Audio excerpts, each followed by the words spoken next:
مرفوض شكلا وموضوعا، وحضرتك عايز استقالتي اعتبرها مقبوله من دلوقتي. وانا قلت لحضرتك بالادب والاحترام خد عين مرتضى منصور. بشغل الفتوانه اقسم بالله ولا حد في البلد دي يقدر يقول له دراعي. شكرا. انما حضرتك اسلوب التعالي والنفخه الكدابه اللي بيتكلم بيها ديت بالطريقه دي على فكره حضرتك جمهور ايه اللي يخش؟ جمهور ايه يا فندم؟ هو لما يستدعي 15,000 عيل قليل الادب يخشوا يشتموا جيش مصر، حضرتك وزير في الحكومه. ما حدش شتم جيش مصر يا سياده المستشار. ما فيش حد شتم جيش مصر. النادي الاهلي نادي الوطنيه. نعم. النادي الاهلي نادي الوطنيه.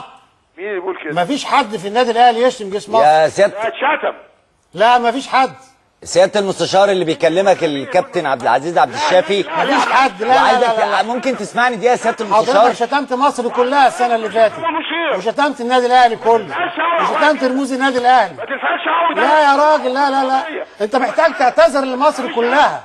احسن تطلع. محتاج تعتذر لامهات مصر. كابتن عبد العزيز محتاج انك انت تعتذر عبد العزيز. للناس اللي انت سخرت من خلقه ربنا فيهم. في ايه؟ انت محتاج تعتذر لمصر كلها. نعم. انت محتاج تعتذر لنادي الزمالك والكرسي نادي الزمالك انت مين؟ اللي انت قاعد عليه. انت تعتذر. كرسي نادي الزمالك ده كرسي محترم. كابتن عبد العزيز حلمي زموره كابتن عبد العزيز وتتكلم بقى. لا لا سياده لا المستشار انت يا راجل محتاج تعتذر لنفسك. كابتن عبد العزيز لو سمحت. كابتن عبد العزيز انت محتاج تعتذر لنفسك. كابتن. عارف يعني ايه تعتذر لنفسك؟ انا بستاذن عشان حضرتك. يبقى عندك كابتن. شويه سلام تقدر تعامل بيها الناس باخلاق كريمه. انا محترم. لا ما انت محترم ايه؟ محترم كابتن ده عبد انت العزيز. شتمت مصر كابتن كلها. كابتن يا راجل اتقي كابتن. الله اتقي الله. ارجع، انت مش بتتكلم عن كابتن. التسجيلات. كابتن عبد العزيز لو ارجع سمحت. للتسجيلات كابتن عبد بتاعتك العزيز. وبص فيها وشوف. كابتن. شوف السب والقذف. انا عمري ما حصل والأمهات. خناقه في برنامجي. كابتن عبد العزيز مش لو خناقة. سمحت. لا ما ده مش خناقة. حوار، احنا ما لا، بنتحاورش. مش خناقة. لا بعد اذن حضرتك. هي دي المشكله بعد إذن- الاساسيه يا كابتن عبد العزيز. الرجل يا كابتن. لان هو بيتطاول على اي كابتن. حد في مصر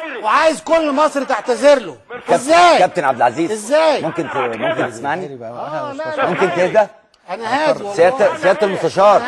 كمل كلامي وبعدين كمل كلامك ايه؟ سياده المستشار ما احنا اللي هنتكلم بنفس الهدوء اللي بنتكلم بيه. كابتن عبد العزيز اديني فرصه اتكلم لو سمحت. انا ساكت يا استاذ خير. سياده المستشار بستاذن حضرتك بس في حاجه. احنا حوارنا طول الوقت كان في اطار المحبه